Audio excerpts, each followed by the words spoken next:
हरि ओम। तो हम लोग राम श्री रामचरितमानस में अयोध्या कांड को देख रहे हैं और अभी सरस्वती जी के कहने पर मंथरा जो है वो कैकेयी को भड़काने का प्रयास कर रही हैं।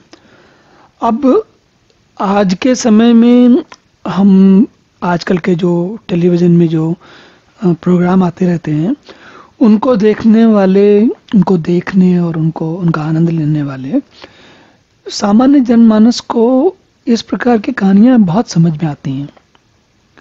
ये अलग बात है कि 450 साल पहले 1574 में जब तुलसी लिखने बैठे होंगे तब ये कहानियां कई हजारों सालों से कही जाती हैं।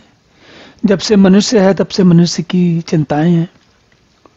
लेकिन आज के समय में हम समझते हैं कि ये इस प्रकार की कहानियां या कहानी मनुष्य का यह विशेष स्वभाव जिसमें कब उसके मन में कौन सी बात आ जाए और कैसे वो उसको उस अच्छे या बुरे कोई भी काम को चाहने लग जाए, इसका कोई ठीक नहीं होता कि कब कैसा क्या होगा।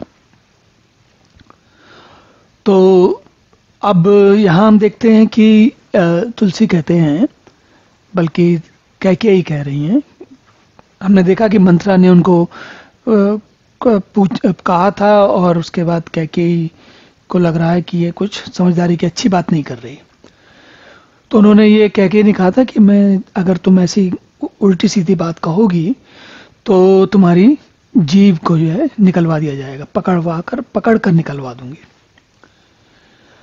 अब उसके बाद चूंकि उनकी पुरानी दासी है और उससे उनका अच्छा मेल बैठता है, तो कैकेयी आगे कहती हैं, प्रिय बादिन सिख दीने हूं तोई, सपने हूं तो पर कोप न मोही।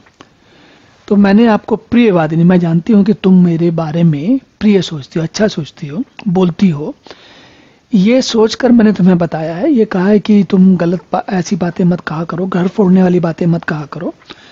सपने हो तो पर कोप न मोही, मुझे सपने में भी तुम पर क्रोध नहीं आया। ऐसा नहीं है कि मुझे तुम्हारे पर क्रोध आ गया इसलिए मैंने कहा।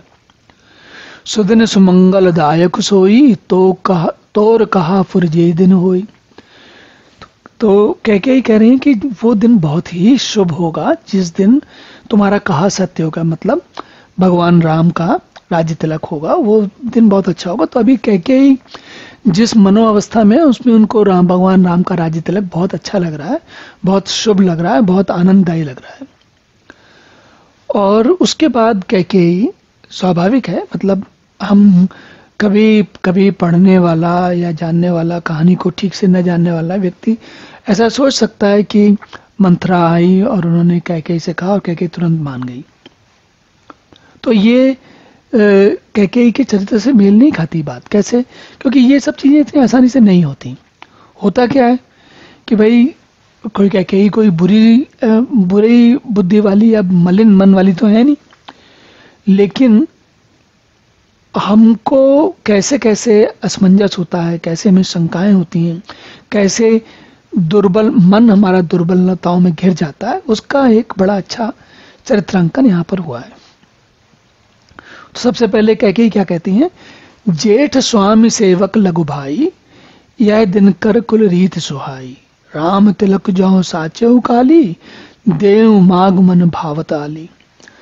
तो कैकेयी कह रही हैं, कैकेयी को जब पता लगा कि राम का राज तिलक होने वाला तो बड़ी प्रसन्न हुई। कहती हैं कि बात तो सही है भाई, बड़ा भाई जो है वो स्वामी बनता है, राजा बनता है, और जो छोटा भाई है वो सेवक होता है, मतलब राजा जो है सबसे बड़ा भाई होता है। यह दिनकर कुल रीत सुहाई, ये तो सूर्यवंश की, दिनकर मतलब सूर्यवंश की पुरानी सुहानी रीत है और बहुत अच्छी रीत है, इसमें कोई समस्या वाली बात नहीं है। राम तिलक जो सोचे हूँ काली, सांचे हूँ काली, अगर राम का सचमुच कल ही श्री राम का तिलक है और आ गया समय, तो कितनी अच्छी बात है। देहु मांगु मन भावत आली।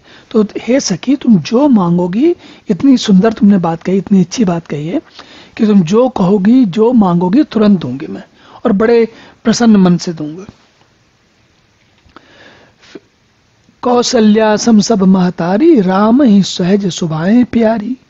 मोह पर करहि स्नेह बिसेखी, मैं करी प्रीति परीक्षा देखी।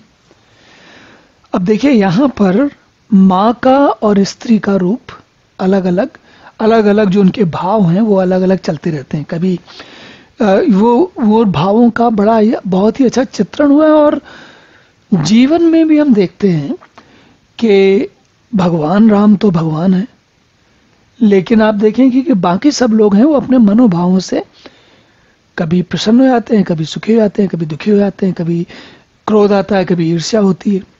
लेकिन भगवान की राम की बात अलग है। और कैसे देखिए लक्ष्मण जी को जैसे वही परशुराम जब आए थे तब क्रोध आ गया था, और परशुराम जी को भी क्रोध आ गया था, लेकिन भगवान राम को तो क्रोध नहीं आया था। और हम पूरी रामचरितमानस पढ़ते हैं तो उसमें यहाँ तक कि जब रावण का वध होता है तब भी भगवान को क्रोध के कारण वध नहीं करते हो। तो भगवान राम की बात अलग है, लेकिन बाकी सब लोगों पर इस कथा में भी मनुष्य वाले गुण ही लगते हैं। और कैसे लगते हैं देखिए, कैकेयी पे कैसे मैं लग रहे हैं, इसको देखिए, इसका आनंद लीजिए। तो कैकेयी कह रही हैं कौशल्या सम सब महतारी, कौशल्या की तरह राम अपनी माँ कौशल्या की तरह हम सारी माँओं को एक जैसा मानते हैं, उनको कोई अंतर नहीं है। राम ही सहज स्वभावें प्यारी, सब राम को सभी स्वभाव से ही प्रिय हैं। राम का स्वभाव ही ऐसा है कि उनको तीनों माताएं प्रिय हैं। और मोह पर करें स्नेह विषय की, और कहते हैं मुझ पर तो उनका अलग से अतिरिक्त स्नेह है, विशेष स्नेह है। और वो बचपन से मेरे पास हमेशा आते रहे हैं, बहुत प्रसन्न रहे। मतलब ये बता रही है माँ है तो माँ याद कर रही है। मैं करी प्रीति परीक्षा देखी। तो अब देखिए यहां पर कैकेयी कह रही हैं कि मैंने उनकी राम की प्रीति की परीक्षा की है। तो भाई ऐसा कैसे हुआ होगा? भगवान राम जब बचपन से लेके बड़े हुए हैं तब तक ऐसी कई बार परिस्थितियां आई होंगी। कभी उन्होंने मन से, कभी स्वभाववश, कभी परिस्थितिवश उन्होंने राम को जांचा होगा, उनको समझा होगा कि राम का कैसा स्वभाव है। तो उनको ये समझ में आया कि राम मुझसे विशेष स्नेह करते हैं, अलग से स्नेह करते हैं। तो ये बात है नहीं कि वो राम को कोई समस्या है। तो अब कहते हैं कि ये तो गड़बड़ हो गया पूरा, फिर से शुरू